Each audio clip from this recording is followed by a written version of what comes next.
Et bonjour à toutes et à tous, bienvenue sur ma chaîne Bien-être Harmonie, j'espère que tu vas bien. Aujourd'hui je souhaitais te partager une petite capsule autour du syndrome du sauveur. Tu sais, ce syndrome dans lequel tu vas vouloir toujours aider, réparer, restaurer finalement les autres, même si cela te coûte et que c'est finalement à tes dépens. Donc il est important de comprendre que finalement ce syndrome du sauveur, même s'il peut paraître comme ça plutôt positif, c'est pas de l'amour, mais c'est vraiment une blessure. C'est un moyen inconscient finalement que ton cerveau a mis en place. C'est pour finalement aller définir ta valeur. Tu vas rechercher ta valeur à travers finalement ces expériences dans lesquelles tu vas être celui qui sauve. Tu vas être le sauveur. Donc c'est important de pouvoir vraiment identifier ce syndrome. Donc je te donne deux astuces pour identifier et vérifier si tu es dans ce syndrome-là ou pas.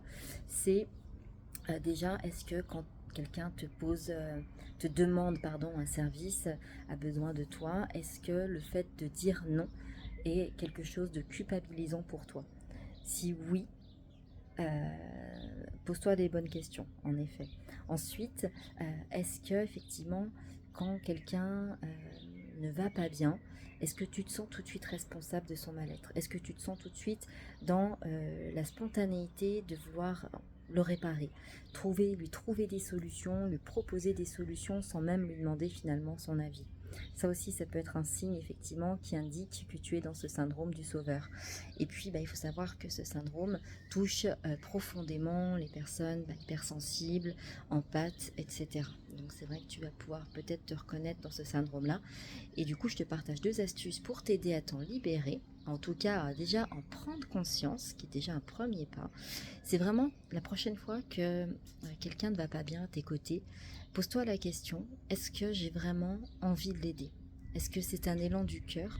Ou est-ce que je le fais là, comme ça, de façon très spontanée, sans même me poser de questions, parce que ça vient effectivement répondre à une de mes problématiques in fine.